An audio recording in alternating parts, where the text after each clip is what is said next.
ক্রমবর্ধমান তাপপ্রবাহ দক্ষিণ এশিয়ার অর্থনীতি ও কর্মসংস্থানের জন্য বড় হুমকি হয়ে উঠেছে। তীব্র গরমের কারণে প্রতি বছর প্রায় 3,10,00,000 পূর্ণকালীন চাকরির সমপরিমাণ কর্মঘণ্টা নষ্ট হচ্ছে। এমনই তথ্য উঠে এসেছে বিশ্বব্যাংকের প্রতিবেদনে। বৃহস্পতিবার প্রকাশিত প্রতিবেদনে বলা হয়, তাপপ্রবাহ ধারাবাহিকভাবে বাড়তে থাকলে 2050 সালের মধ্যে এশিয়ার অর্থনীতি উৎপাদন প্রায় 7% পর্যন্ত কমতে পারে। দক্ষিণ এশিয়ায় বাড়তে থাকা তাপপ্রবাহের প্রভাব শুধু মানুষের জীবনেই নয়, অর্থনীতিতেও পড়ছে। বিশ্বব্যাংক জানিয়েছে, অতিরিক্ত গরমে প্রতি বছর 3,10,00,000 পূর্ণকালীন চাকরির সমপরিমাণ কর্মঘণ্টা নষ্ট হচ্ছে, কমছে উৎপাদনশীলতাও।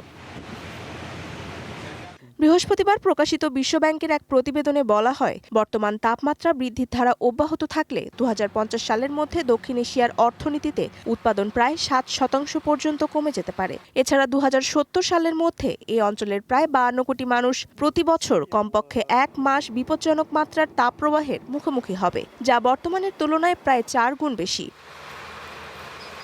AKS অর্জন করল গিনেস ওয়ার্ল্ড রেকর্ডস। AKS বিশ্বব্যাংকের মতে, অতিরিক্ত তাপপ্রবাহ শুধু শ্রমঘণ্টা ও উৎপাদনশীলতাই কমাচ্ছে না, একই সঙ্গে স্বাস্থ্য ব্যবস্থা, বিদ্যুৎ ও পানি ও অন্যান্য গুরুত্বপূর্ণ অবকাঠামোর উপরও চাপ বাড়াচ্ছে। বিশেষ করে নিম্ন আয়ের মানুষ, নারী, শিশু ও বয়স্করা সবচেয়ে বেশি ঝুঁকিতে রয়েছেন। এমন আবহাওয়া মোকাবিলায় তাপ সহনশীল অবকাঠামো নির্মাণ, ঝুঁকিপূর্ণ শ্রমিকদের সুরক্ষা, টেকসই শীতলীকরণ ব্যবস্থা, আগাম সতর্কীকরণ ব্যবস্থা জোরদার এবং সরকারি বেসরকারি বিনিয়োগ বাড়ানোর সুপারিশ করেছে বিশ্বব্যাংক।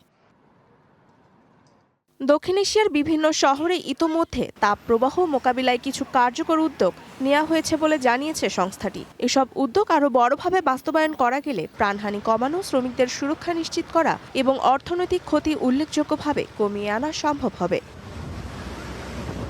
তনিমা ইসলাম, ওয়ান বিজনেস ডেস্ক।